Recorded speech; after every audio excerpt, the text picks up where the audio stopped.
my revolution. Welcome to my revolution.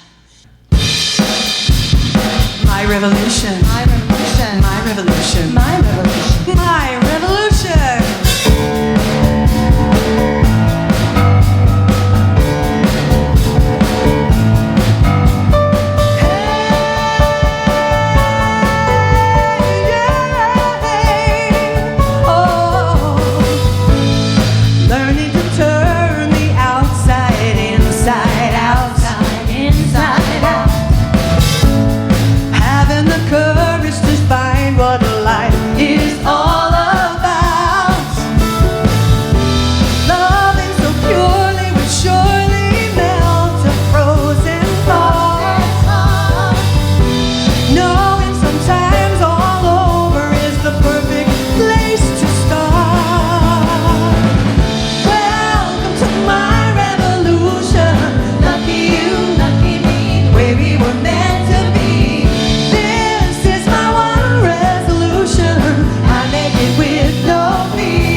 Okay, we're clearly letting Janet off the leash a little more often. Yay! Yeah. Phew. Phew. Yeah. So, are you ready for your revolution? Yes. Yes. This past year has been amazing. TSRW, we have kept this shit real, haven't we? Really Works has been an incredible opportunity for us to live our answered prayers. What an extraordinary thing. And it's been so cool to see you guys, and for me too, to be able to say TSRW, TSRW, TSRW. I've seen it on Facebook and texts and emails everywhere. We've had the opportunity to really say, you know what? Our prayers are answered. Dean's not done.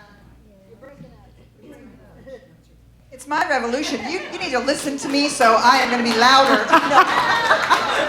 I'll be more amplified.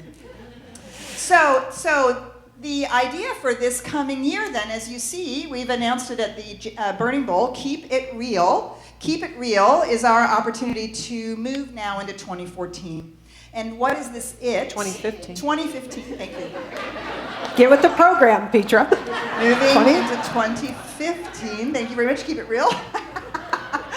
So to move beyond the notion that we have to pray to fix our lives, this is not a bad thing. We pray to create something. We pray to manage something. We pray to demonstrate something. We want to heal something. We want to move forward.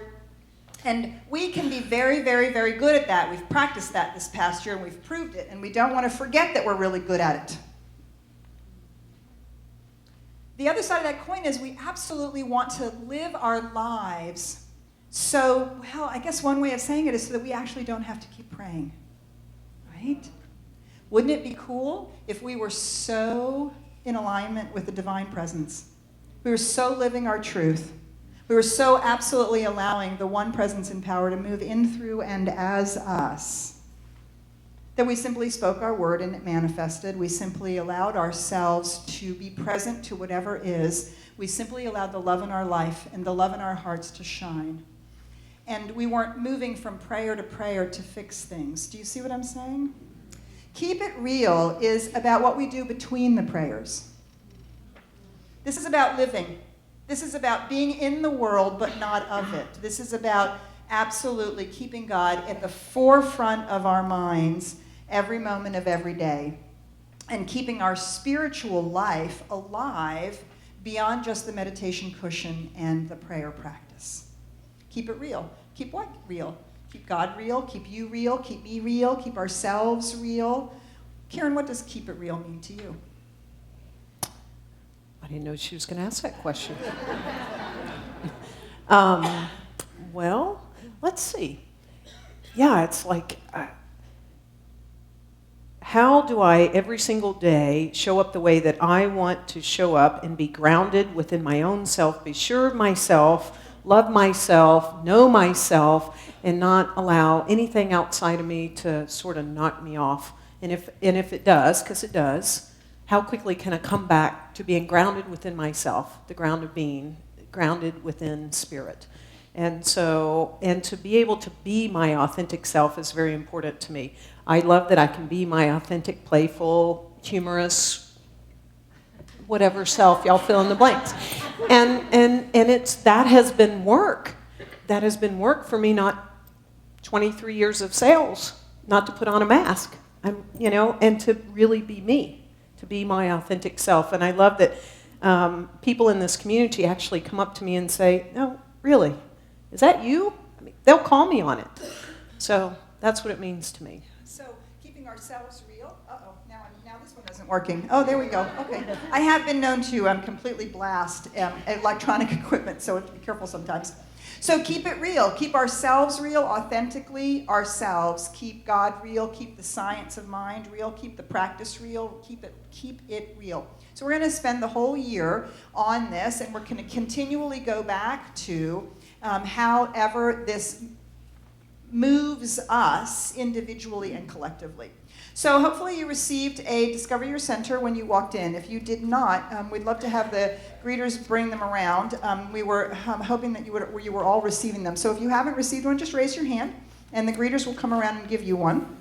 So you'll see the theme. You'll see the theme. Keep it real on the front. Keep what real. And we're going to continue to explore that. This is our opportunity to live it on a daily basis. So when you get your Discover Your Center, then if you'll go into the second page, turn the second page, you'll come to something called New at CSLDallas for 2015.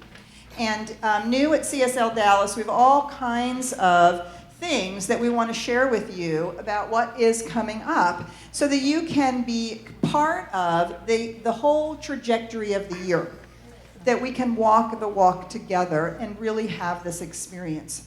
So if you turn to the page, New at CSLDallas for 2015, the very first thing that you're going to see is something called Table Topics. Table Topics is something that we're going to be doing on the third Sunday of every month. You don't need to remember that. We'll tell you. We'll remind you. And it will be an opportunity after the second service to get together and actually talk about the topic for the month with each other, with the ministers and practitioners. It's an opportunity basically to interact with the topic and with us who are teaching it. One of the things that we're very aware of and are challenged by and continue to seek to deal with the fact is that the Sunday morning communication is a bit one way.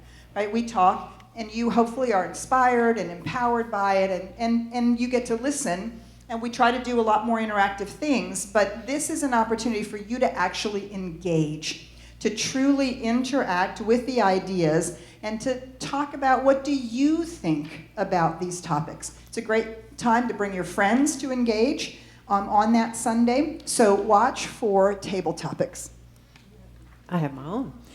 So yes, the second one, the invitation to message. We've talked a little bit about this during our planned giving campaign, our Adventures in Spirit. And so we're going to have an opportunity starting Sunday, January 25th, to come together and really explore how do we talk about our spiritual community? How do we talk about the spiritual life that we've chosen, the path that we've chosen, with our family members, with our friends, with our coworkers, and yes, with strangers that we actually meet out in the world. Because I don't know about you, but when they find out I'm a minister, where are you a minister? I tell them where I'm a minister. Well, what is that? And then I go, da da da da da da da da da.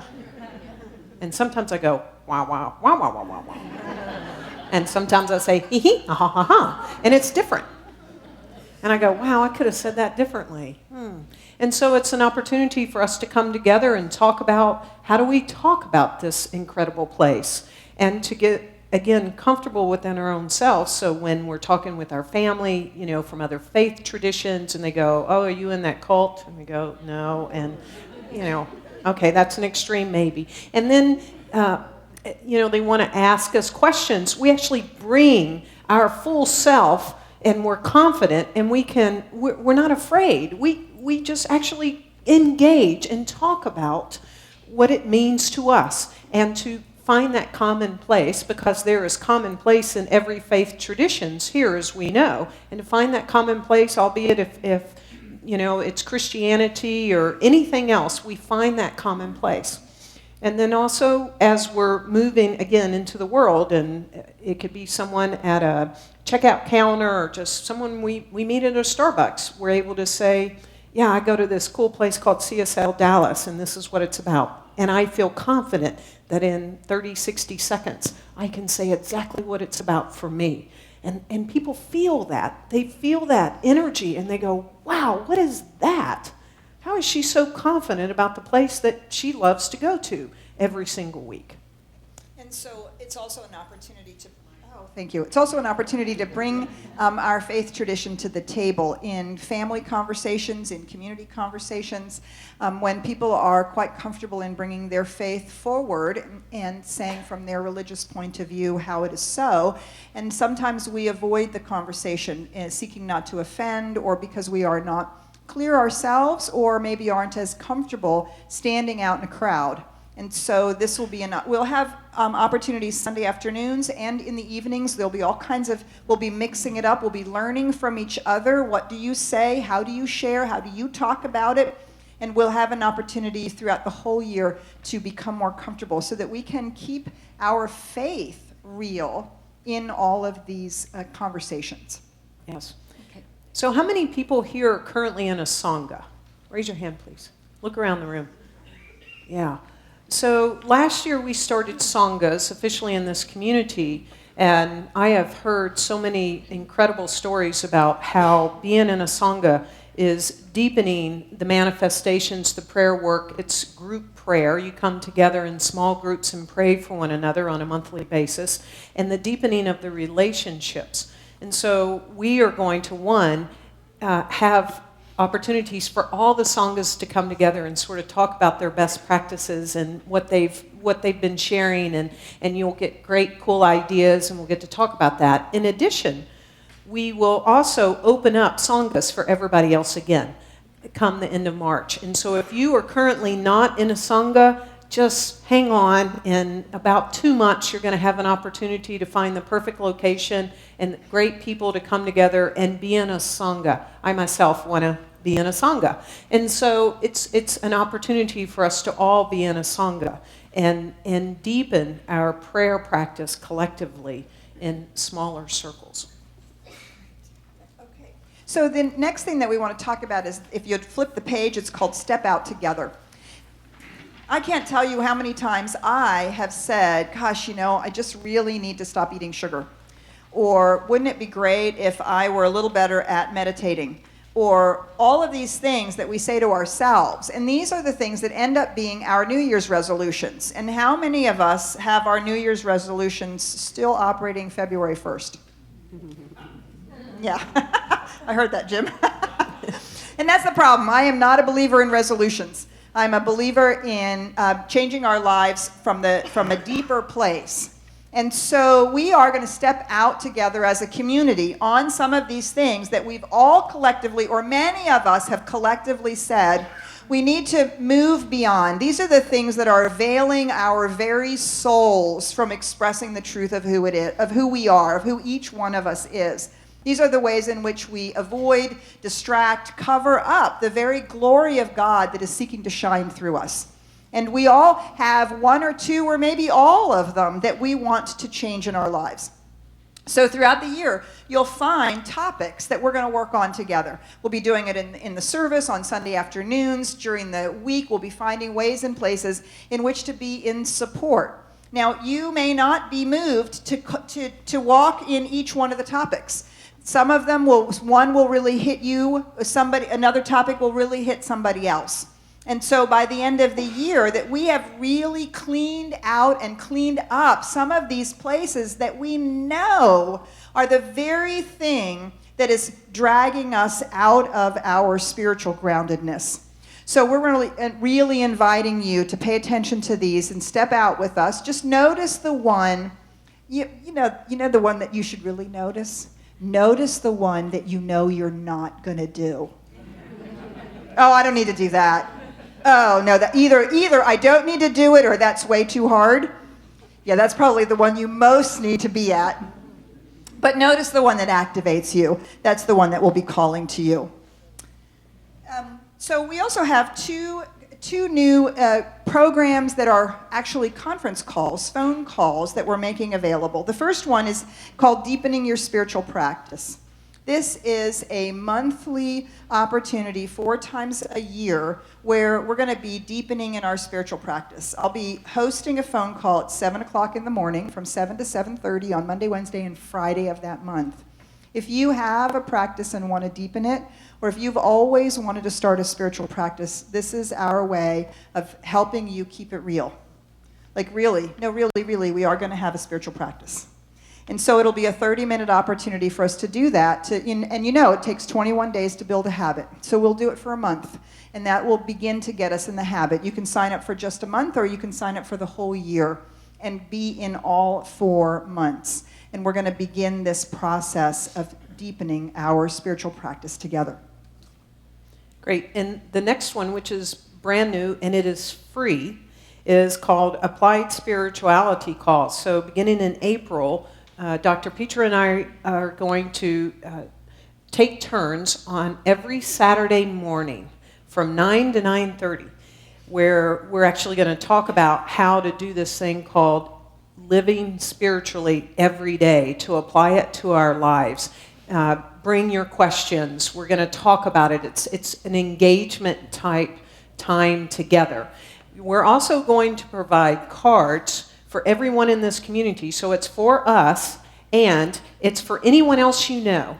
So you can actually give these cards away to people. There'll be the conference call number. It's free. It costs nothing. So instead of maybe, bless you, instead of maybe hoping that your friend comes to that very back row and pops their head in on a Sunday morning and may not stick, they could be in their PJs on Saturday morning and place the phone call and try us out.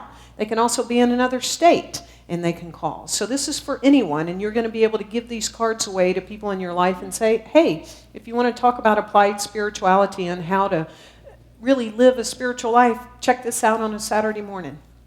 So watch as these things unfold. We have lots of opportunities. There'll be lots of ways for you to participate. There are other things that are coming up. We didn't want to highlight all of them. These are the ones that seem most a part of our theme, Keep It Real, to move in the direction of a sustained spiritual life. And so to start out with, we are really going to decide that this is what we want to do. We're going to learn about making decisions. Yes. I'm deciding that I'm showing you this book. And this is our book of the month, The Power of Decision by Raymond Charles Barker. And it was chosen for a reason. This is one of the most powerful books to help us decide that it's time to take control of our own life, to be the person that we want to be in our life, to keep it real.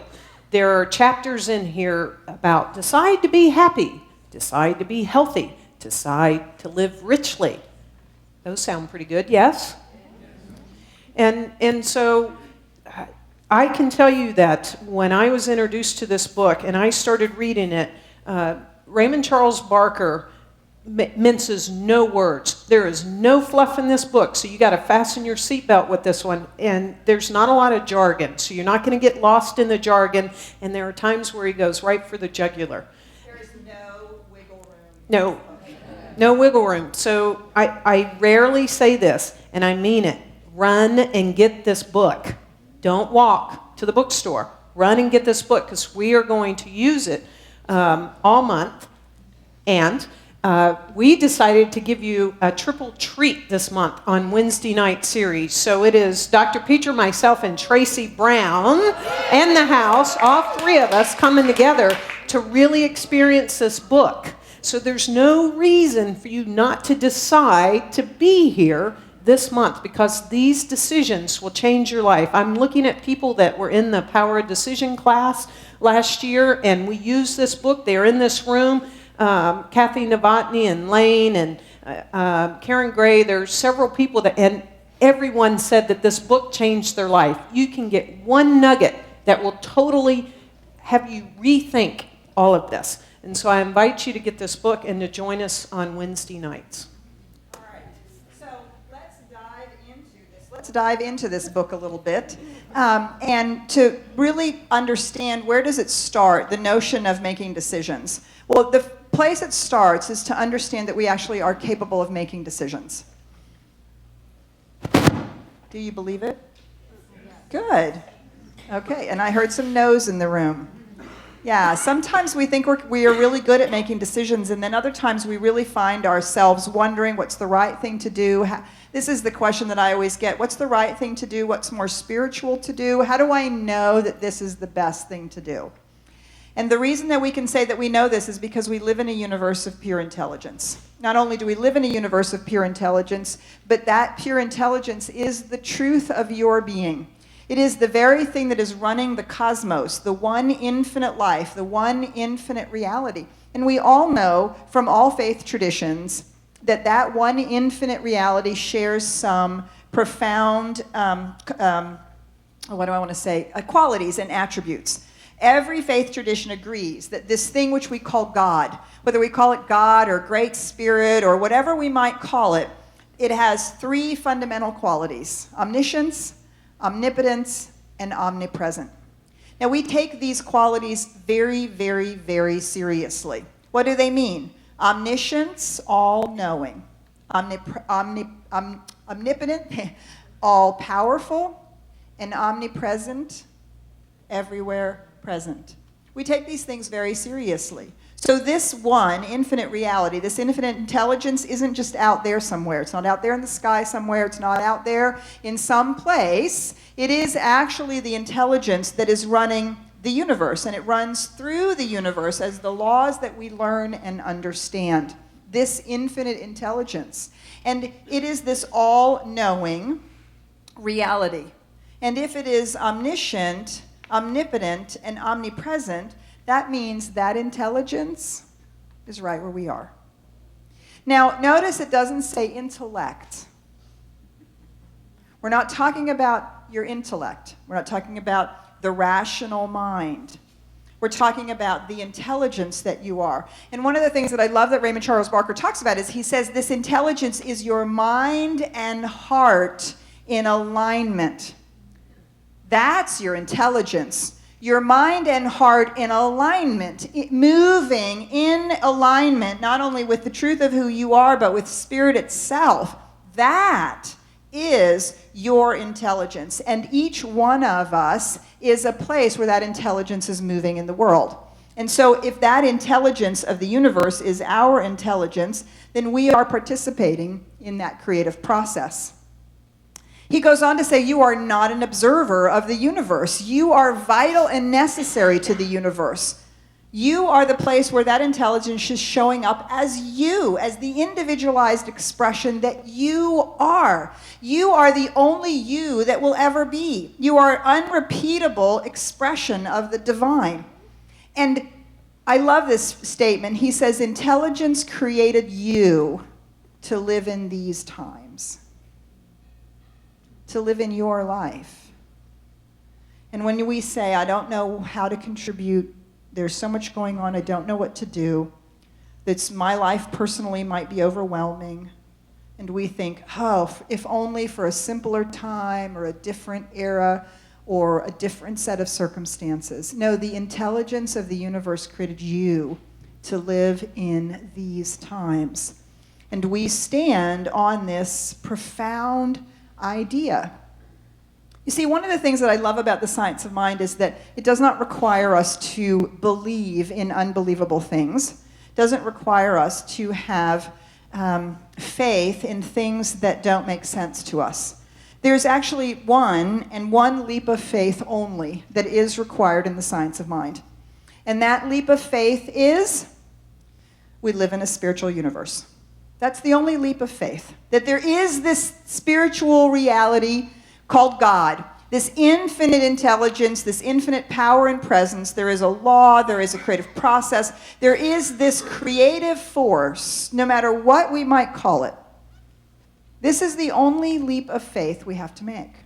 Once we understand the truth about this infinite spiritual reality, everything else we can understand to be true about ourselves. We can extrapolate from this one leap of faith. And so we can really believe that there's a reason for us to be here, that we are necessary. And part of how we express that necessary, that way of, that reason for us to be here, is to actively live our lives. He goes on to say this, do not blame the sun for the shadow. I love this idea. The sun is actually not creating the shadow. It's actually that which stands between the sun, that stands in front of the sun, that creates the shadow. We ourselves are creating the shadows in our own lives. The sun itself is not. The sun is simply shining the light. The shadow is the result of the obstruction that stands in front of the light. And we have two choices. We can either focus on the shadow, turn our back to the sun and focus on the shadow, or we can turn to the light. Those are our choices. Now, when we turn to the light, our shadow is no longer standing between us and what we know to be true and what we know life is all about. So this is the fundamental place, this is the ground upon which we stand so that we can start this conversation about decide for your life. Yeah, so it's about not putting our attention on the problem. He shares with us that we think and we feel. And it's how we choose to think and how we feel that determines our life. It's really as simple as that. We each have a mind to think with, and we get to decide how to think. We get to decide how we think and what we think about and what we focus on and when feelings comes up. And so if you think about it, every aspect of your life has been based upon decisions that we've all made. albeit feeling big or small. But we are here because of every decision that we have made in our life. We just sometimes don't realize that, are we actually making that decision, or is it a pattern? Or are we not making decisions? Now, here's one that when I opened the book to the inside cover, it hit me right between my eyes. I had never thought of this before. Indecision is actually the individual's decision to fail. How many people flip-flop or not make a decision or worry about what decision they're going to make? Indecision is actually the individual's decision to fail. I really could have failed at my job this morning if I was still standing in my closet being indecisive as to what I was going to wear today. Right? Okay, that is a small thing, but Peter would be going, where's Karen? I'm still in decision as to what I'm putting on today. What about other decisions that we are in decision about? I'll share that it was a painful period in my life, a period of 2 years. I didn't know it at the time, but as I certainly look back, and after reading this book and working this book, I realized how it impacted my life. As I was moving through ministerial school, I was deciding, well, where am I going to be a minister? And I really loved my home community, and I thought, I want to be a minister there because I had contributed and been in service so much. I thought, Oakland, California has got to be the perfect place for me, right, at this particular community. At the same time, I felt this urge to want to start a ministry. And so I thought, okay, I have two choices. And so it was like, stay where I am or start something new. And I actually went through a period of 2 years of not deciding. It was painful, and neither one got the creative power and the creative force behind it because I didn't make a decision. And even when I thought I did, I actually would say, okay, I'm going to start a ministry. I did the paperwork, I got approval, got a teaching chapter. It didn't go anywhere. Why? Because I was still actually in decision. And when I thought I decided. So there was all this flip-flopping and indecision for 2 years. And it was a very painful thing. And nothing got really birthed or creatively expressed fully through me because I was in full indecision. So the challenge for Karen is that she had two things that she was flopping back and forth on. For me, for many years, I didn't have anything I was flopping back and forth on because the truth is I couldn't figure out what I wanted. Yeah. So when I started my first community in the Northwest, I had built a beautiful community there, and then I burnt out spectacularly because I really had no clue how to do ministry in a way that was healthy. And so I left my community and I went to my cabin in the woods for 3 years. Some of you know some of parts of this story. And I no longer understood. I couldn't quite figure out why I was in the ministry anymore. I couldn't quite figure out what was calling me. I didn't know what was driving me anymore. I didn't know really whether this was something that I knew how to do. Quite frankly, I didn't know what I wanted to do. I didn't know what I wanted to be when I grew up. And, I had trouble making a decision. I wasn't even always sure what I wanted for breakfast. Really, I didn't know what I wanted. So I went to my cabin and I thought, well, I'm just going to sit and listen. I'm just going to sit and try to figure out, what do I want? What do I want? What do I want? And I would find myself in the kitchen making a peanut butter and jelly sandwich, and I would ask myself, when did I decide that I wanted a peanut butter and jelly sandwich? I don't remember deciding I wanted a peanut butter and jelly sandwich. And so I would leave it, and I would go and I would sit back in my chair. Sit in my chair, look out the picture window out at the meadow. And then I would find myself reading a book. And I would think to myself, when did I decide I wanted to read a book? When did I decide I wanted to read this book? I don't remember deciding that. I don't remember making that decision. And I realized, well, it was just habit. I didn't have anything else to do, so I just grabbed the book and started reading it because that's what I was doing to fill the time. And I didn't know what else to do. And then I would scold myself. You're out here in a cabin in the woods. You love to hike. Get out there. Get out there. Go hiking. It's a beautiful day. What are you doing sitting out here? And I would say, but I don't know that I want to go hiking. I don't care. Get out there. Go hiking. But And then I would find myself in the backyard. Okay, at least I'm outside. But I don't know if this is what I want to do. I feel like I should be doing this because, for God's sakes, I live in a cabin in the woods. Isn't that what you do? You go hiking every day. But do you see, that was a should. That wasn't what I wanted. It took me 3 months. I tell you, this is the truth. It took me 3 months. I did nothing but keep going back to my chair and ask the question, what do I want? I couldn't make a decision until I even knew what that was. And I remember the day I was sitting in my chair and I thought to myself, see, I even put my hand here. Somehow I feel it, I experience it in my body. And it was I think I just want to go sit by the river. I'm tired of sitting in this chair. I just want to go sit by the river. My cabin was on the river, and I went over the dike, and I sat there all day because it was what I really wanted to be doing at that moment. And by being able to experience what it feels like to know what I want was the first clear opportunity for me to actually make a decision and not be swayed by habit, by should, or by anybody else's idea. Yeah, anybody else's idea. Barker tells us God made your mind for you to think your thoughts and not someone else's thoughts. He shares with us that the chronic advice seeker is a sorry soul. Again, he just doesn't mince words. I mean, how many of us, do you think I ought to wear this today, honey? You know? Or should I take this job? Or, I'm thinking about moving to Dallas, Texas. I really don't know. I mean, how many of us seek the advice and we're like this seeker? What do you think I ought to do? What do you think I ought to do? What do you think I ought to do? And that causes indecision.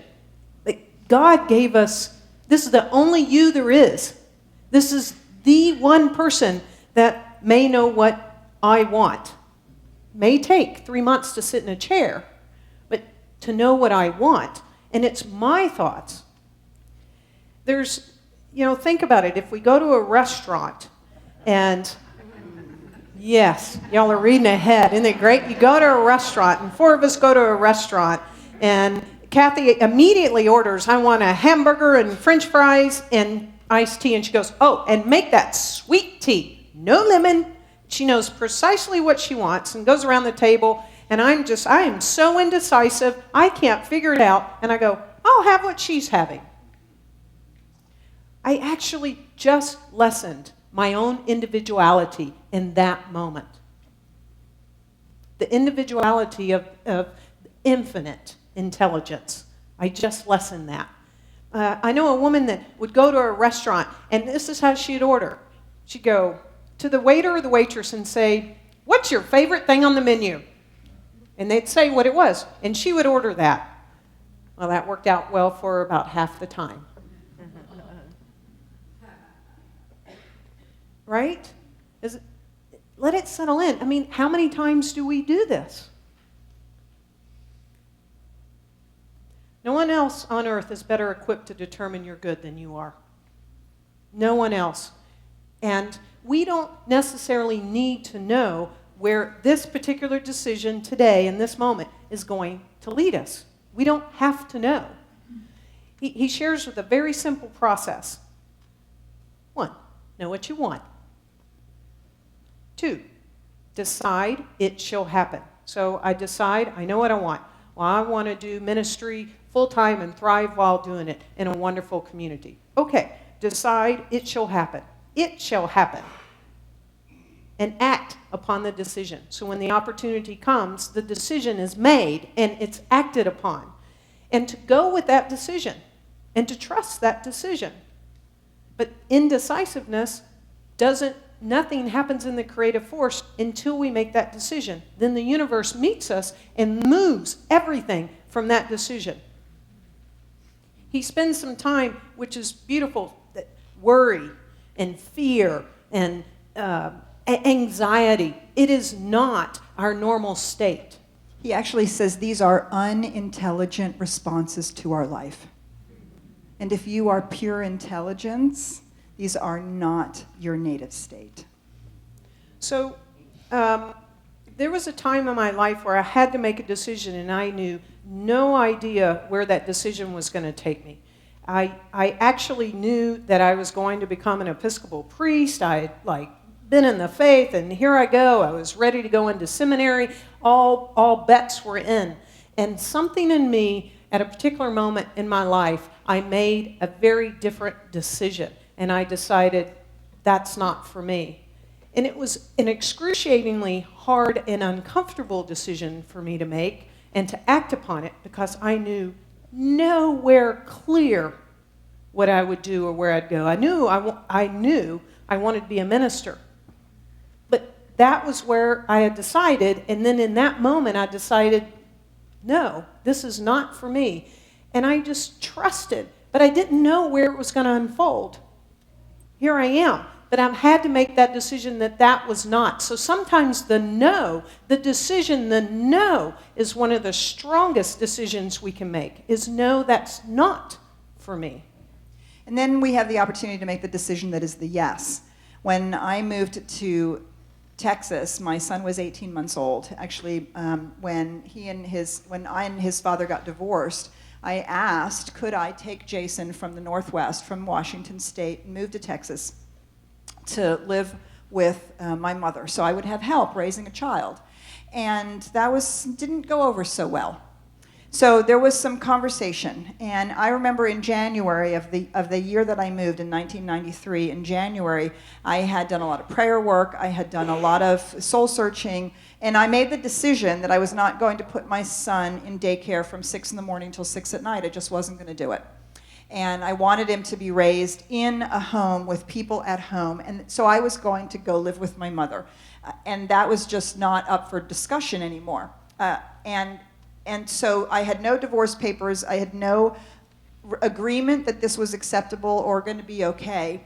And I decided that that's what I was going to do. So I decided that I was going to move on July 17th. I circled the date on the calendar. And I called the U-Haul truck. And I rented the truck to move that day. I had made my decision. I was unwavering in that decision. I worked from the beginning of January until the 12th of July with the lawyer, with my ex-husband, with my family to be here, to negotiate and to work out the way that would happen that would be mutually supportive for everyone. Wasn't ripping my son away from his dad. We made all kinds of plans to make sure that would work out. And I started packing the beginning of July. My mother came to help me pack. And it wasn't until the 10th of July that my ex-husband said, you know what? I agree to this. And a week later, I moved on the day I had decided to move. But without that decision, that would never have happened. Yeah, so we're going to take this whole month exploring the power of decisions. We're going to take it up as a community, as individuals. Sometimes it's just realizing that I'm being indecisive right now. And again, then am I deciding to fail? Again, once a decision is made, that's when all the creative activity starts. At the same time, to really decide that we're going to keep it real. We'll keep it real with one another in community this year. We can, in essence, in a gentle way, call each other out. Are you keeping it real? We talked about that as a staff when we came up with this theme.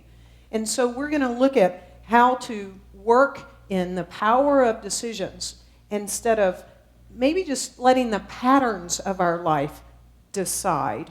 We are truly going to decide what to think, how to make decisions, decide to expand. Nature is always expanding. It's never satisfied, if you think about it. We're an ever-expanding in this infinite intelligence. We are meant to decide for our life. We are meant to decide for our life.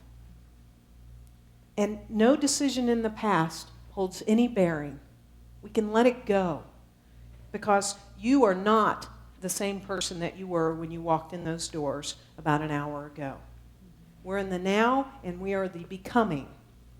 We are becoming, and we are deciding to become even more than we are right now. So let us pray. Just inviting you to take in this opportunity to decide to go within, to decide to remember that there is an infinite intelligence, to decide to open your life to the presence of the One. Do you see, every moment we're making a decision?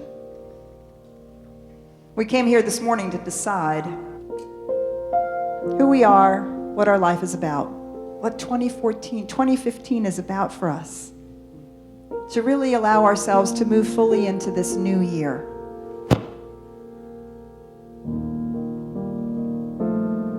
And so we remember that there is an infinite presence and power, one life, one love, one intention in the universe, and that is to express, to become, to be all that it can be through all of creation, through the stars and the planets and the beauty of nature itself, through each and every being on the planet, through every person everywhere, through each one of us right here and right now. We are the place where that intelligence is moving in the world. And as we remember this truth, let us open our minds and our hearts to the flow of that presence, deciding to allow Spirit to be the ground upon which we stand, to be the light that guides our way, to be the love that pours out of our hearts, to be the gift that we are in the world. That we know that our lives are not only a blessing to ourselves, but we become a contribution. We become a contribution to the world as we move powerfully, confidently, deliberately into life. That is what we are here for. To express God, to make manifest the glory of the soul as each one of us uniquely and preciously are here to do. So this morning we decide this is what our life is about. This is what 2015 is about. This is what this day is about. And in that decision, all of life moves to support it, to conspire for the good and the growth, the joy and the love. To know this truth, we are so grateful. Grateful for the community to walk together with, grateful for the principles to stand on, grateful for the power to decide. And so we make that decision by claiming it together, saying, and so it is.